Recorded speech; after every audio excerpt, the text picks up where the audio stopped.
The PG1000i has different cooking zones. So you have your direct cooking zone, your indirect cooking zone. A lot of people want to say this is zone 1, zone 2 is direct, zone 3, zone 4 is indirect. You're hotter in the top than you are down here at the bottom, depending upon what temperature you're running at, what the variance is between the top and the bottom. But the big thing is, if you can picture right here is the dividing point, where the divider is. This is your indirect side. You're actually cooking top down.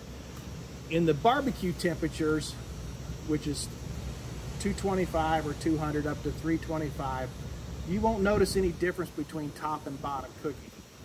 But when you get in those upper ranges above 325, you will start to see the top of your product getting a darker color, just like you would be grilling. And then when you turn it over, it'd be a lighter color. So actually, when you're doing burgers, you actually don't have to pick the burger up like you do on a normal grill.